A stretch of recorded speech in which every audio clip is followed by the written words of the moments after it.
Voilà. Sidonie Schorsch, médecin généraliste à Rennes. J'avais une question pour Madame Viard. Un point qui n'a pas été évoqué dans la spécificité de la pérédance en périnatalité. Moi, je me demandais s'il n'y avait pas aussi quand même la question de ces parents qui se sentent jugés, en fait, dans nos cabinets. Enfin, c'est un peu ce que je peux me dire. Et du coup, est-ce que c'est pas aussi ça qu'ils trouvent dans la pérédance? Ah si, c'est sûr. J'ai un micro là. Vous m'entendez? Ouais. Oui. C'est sûr qu'effectivement, c'est pour ça que je vous ai montré le cadre. Hein. L'idée, c'est vraiment du non-jugement. Donc toujours, on le précise à chaque fois, surtout en groupe de parole, on dit quand vous parlez de vous, pas de conseils non sollicités, même pas de conseils tout court en général. Et oui, la question du jugement, de se sentir jugé par le professionnel de santé, elle est très importante. Après, là, moi, je me disais que, vu que l'Assemblée était là, était intéressée, cette question ne se posait pas.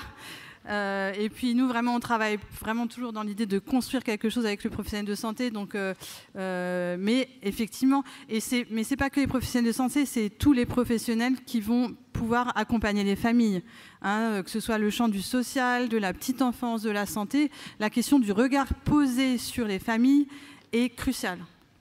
Et bien sûr que dans un groupe de pairs, la question est complètement différente, mais elle peut se poser aussi. C'est-à-dire que ça, c'est par exemple au niveau de la Lecce League, c'est une réputation que a pu avoir la Lecce League de quelque chose de très très peu ouvert. Ou si on allait par exemple si on n'était pas en exclusif, mais en mixte, on était mal reçu, etc.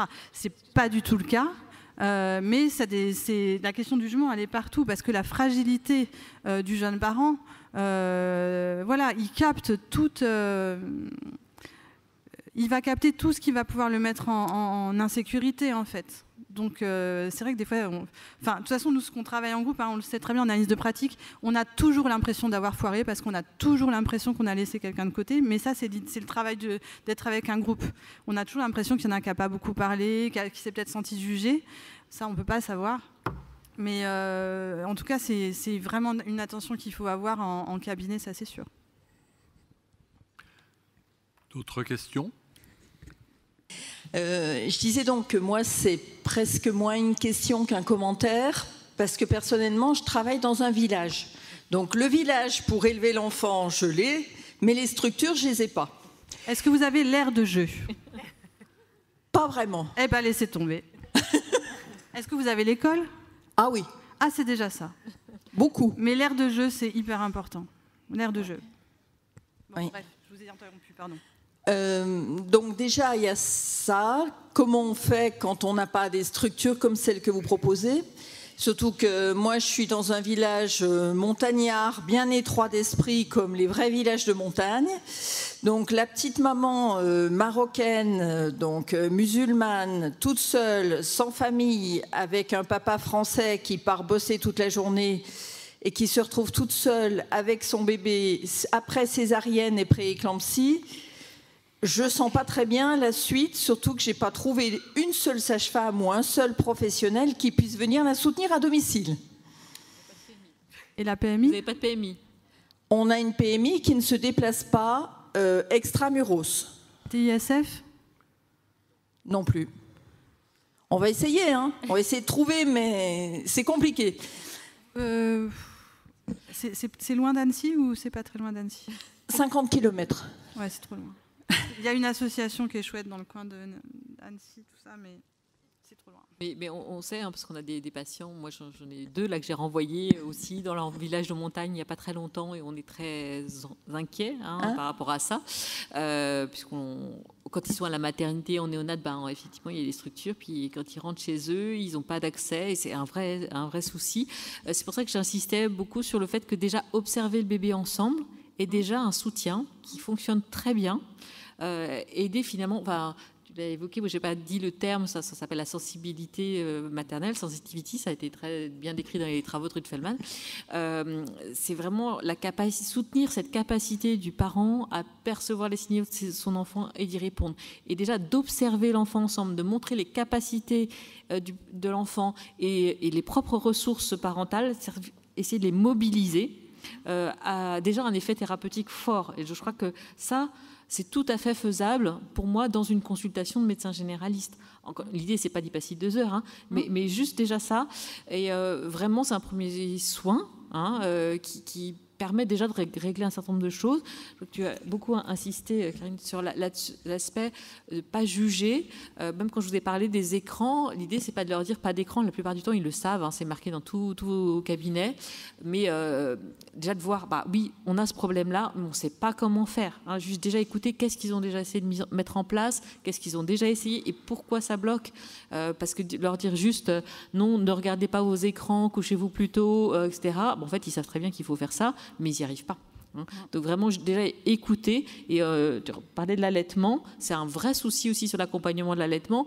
On donne tout le temps des conseils, mais on ne prend pas le temps juste de regarder qu'est-ce qu'elles font. Et des fois, juste regarder 2 minutes ce qu'ils font et les repositionner et les aider, soutenir en disant juste c'est bien ce que vous faites, ce que finalement, normalement, la grand-mère fait. Hein. Elle est là quand tout va bien, elle va dire ah mais oui c'est super, tu arrives bien, c'est formidable. Juste ça déjà, c'est ce que va faire la TISS, c'est ce que va faire la PMI. Mais effectivement, quand vous l'avez pas, juste vous, en fait, comment vous faites? Ah mais c'est super ce que vous faites et vous allez bien y arriver. Là c'est dur, c'est normal, ça soit dur, c'est normal que vous dormiez pas. Vous êtes moins de 3 mois, vous voyez, toutes ces petites paroles là, juste d'accueil et de savoir qu'elles peuvent vous parler et qu'elles vont pouvoir vous parler de leurs difficultés est déjà quelque chose de très soutenant et très efficace. En perso, j'ai aussi conseillé de faire venir la grand-mère du Maroc. Je pense que ça peut aider. Ma deuxième question, c'est justement par rapport à l'allaitement, parce que je suis confrontée à des enfants qui sont allaités mais très très longtemps. Ce que j'appelle très longtemps, c'est jusqu'à l'âge de 3 ou 4 ans, avec en parallèle des familles qui ne mettent plus les enfants à l'école, qui les éduquent eux-mêmes, qui quid de la socialisation de l'enfant. Je ne voudrais pas être dans le jugement, mais ça m'interpelle quand même. Je pense qu'il ne faut pas faire de lien entre les deux. Hein. Personnellement, je connais plein de gens qui allaitent, qui font ce qu'on appelle un allaitement non écourté, oui, dans le jargon, et qui scolarisent des enfants, etc. Moi, je ne ferai pas de lien entre les deux. Après, toujours rester dans l'échange, dans l'écoute de ce qu'ils ont à dire. Parce que si c'est des familles qui sont vraiment en train de se désocialiser, etc., plus elles vont se sentir jugées, plus elles vont s'isoler. Je ne suis pas psy, mais je pense que voilà. Donc voilà, écoutez. Et moi, je fais le lien avec nous. On a mis en place un projet il y a longtemps, parce que maintenant il n'y a plus besoin. Parce qu'on accueillait dans notre association des mamans qui disaient moi, il est hors de question que j'aille mettre au monde mon bébé à l'hôpital. Et chez nous, il n'y a aucune sage-femme qui fait de l'accompagnement, de l'accouchement accompagné à domicile. Donc ça voulait dire qu'elle voulait nous dire à nous, je vais accoucher seule à la maison, en fait. Okay. Donc nous, on ne s'est pas dit, c'est des folles, en fait, c'est pas ça. On s'est dit, elles ont leur raison. Et on s'est dit, on va travailler un atelier sur le projet de naissance. Et c'est ce qu'on a fait. On propose des ateliers projet de naissance en père aidance. Et en plus, on a travaillé avec les maternités, surtout le CHU, pour, au départ, vraiment dire qu'est-ce que c'est un projet de naissance pour vous, qu'est-ce qui se passe, etc. Et en 3 ans, on a vu énormément de choses évoluer, voilà. Mais c'est vraiment ça. Et ce qu'on a, et en tout cas, les femmes auxquelles je pense, elles ont accouché au CHU et ça s'est super bien passé. Mais nous, tout ce qu'on a fait, c'était de travailler la confiance, en fait, et dire, écoutez, allez-y une fois, allez-y au moins une fois, quoi. Et puis, posez vos questions et posez-les jusqu'à ce que vous vous sentez entendu et que vous vous sentiez en sécurité. C'est important que vous vous sentiez en sécurité là où vous allez accoucher. Qu'est-ce qui va faire que vous allez être en sécurité en allant accoucher? De quoi vous avez besoin? C'est ça qu'il faut discuter avec la structure où vous allez aller. Donc là, moi, je fais le parallèle avec ça. Qu'est-ce qui fait que ces parents, ils décident de ne pas scolariser leurs enfants? Alors, je ne sais pas si c'est le rôle du généraliste, mais ça peut, puisque vous pouvez être peut-être là une porte d'entrée sur la resocialisation. Je ne sais pas si on peut. Voilà. Merci. Merci aux questions, merci à nos intervenants et à notre public. Merci beaucoup.